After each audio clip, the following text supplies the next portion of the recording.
Paper cup रे चा पिउथिले सावधान। आजिकाली प्रायतः लोक माने चा कॉफी पीवा पाई डिस्पोजेल कप व्यवहार करुछंती। लोक माने भाबंती जे एही डिस्पोजेल कप स्वास्थ्य पाई भल, किंतु डाक्टरंक मत एहा संपूर्ण विपरीत। विशेषज्ञ मानकर कहिबा अनुसारे कागज कप तैयारी पाई अनेक प्रकारर रासायनिक पदार्थ एवं प्लास्टिक व्यवहृत हुए, जहा आम स्वास्थ्य पाई अत्यंत विपज्जनक होइथाए। तेबे आसंतु जानिबा स्वास्थ्य पाई कागज कप केते विपज्जनक एवं एहा बदलरे आमे कौन व्यवहार करिबा उचित।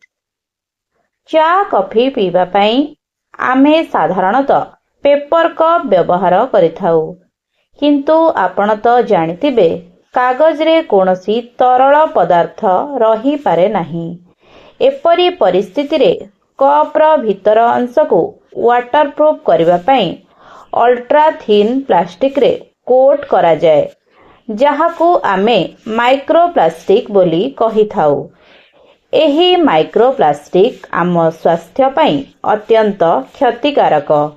वास्तव में जेतेबेले आमे एही कप गुड़िकरे कॉफी किंबा गरम पानी परी कोनोसी गरम पानीय ढाली थाउ, एथिरु माइक्रोप्लास्टिक रो क्षुद्र कणिका बाहरिबा आरंभ करे।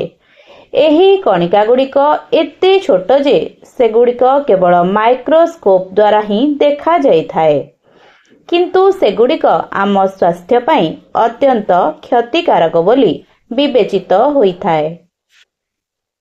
धीरे धीरे एही कणिका गुड़िक कप रु पानीय रे मिसिबाकू लागे।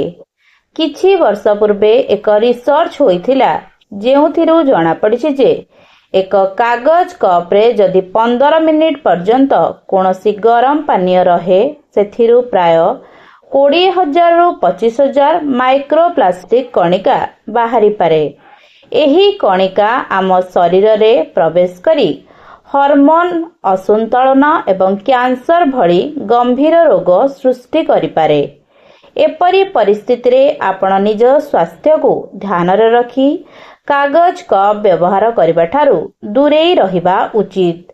एहा परिवर्ते आपण चीना माटी किंबा स्टील कप व्यवहार करंतु। जदि आपण बाहरे चा किंबा कॉफी पिउछंती, तेबे माटी कुल्हड़ आपणक पाई बेस्ट ऑप्शन रहिबो।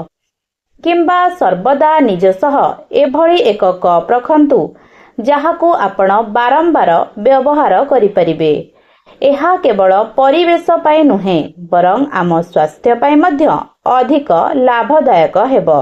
Bureau report, inform Odisha.